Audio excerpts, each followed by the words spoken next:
င်္ဂလာပါရှင်ဒီချက်စဉ်ပေးကချူဆိုပါတယ်ရှင်ဒီချက်ကဒီနေ့ grade 3 သင်ချာပေါ့နော် grade 3 သင်ချာရဲ့စာမျက်နှာ1နဲ့3ကိုရှင်းပြပေးမယ်နံပါတ်1ကိုရေစုံပြပြပေးမယ်နံပါတ်2ကဘာလဲဆိုတော့နံပါတ်2ရဲ့တစ်က9498ခုပါတဲ့ကိန်းကိုရေးပြီးဖတ်ပါတဲ့အဲ့ဒါမသိခင်မိမိကလေးမိမိဘာရင်သင်ရမလဲသိလားအရင်ဆုံးခုဆယ်ရာထောင်တောင်းတေးတန်ဂရေဆိုတဲ့အကြောင်းအရာကိုသင်ရမယ်အဲ့ဒီဟာလေးသင်ပြီးမှတီချာတို့ဒါလေးကိုအတူတူလေ့ကျင့်လွယ်သွားလိမ့်မယ်ကဲဒါဆိုတီချာတို့အတူတူလေ့လာကြည့်အောင်ရှင်ဒါဆိုတီချာတို့ကအရင်ဆုံးသင်ရမှာခုဆယ်ရာအနောက်ကစရေးနော်ထောင်တောင်းတေးတန်ဂရေအဲ့ဒါကိုအရင်ဆုံးစတင်ရမယ်ဒါလေးကိုအရင်ဆုံးတီချာတို့ကစပြီးတော့တင်ရမယ်โอเคတင်ပြီးွားရင်တီချာတို့ကဒါလေးကို၃ခေါက်စီရေးခိုင်းပေါ့နော်ရေးခိုင်းပြီးတော့တင်ပြီးသွားချဲတို့ဒါပြောလို့ရပြီအခုသူကပြောထားတဲ့အကြောင်းအရာကဒီမှာ9498ခု9498ခုအဲ့ဒါကိုသူက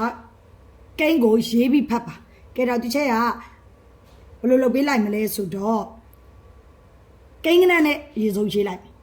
ခုအရင်စာရေးခုရှိတယ်ဆိုတော့9လို့ရေး10ရှိတော့9ရာရှိတော့4ထောင်ရှိတော့5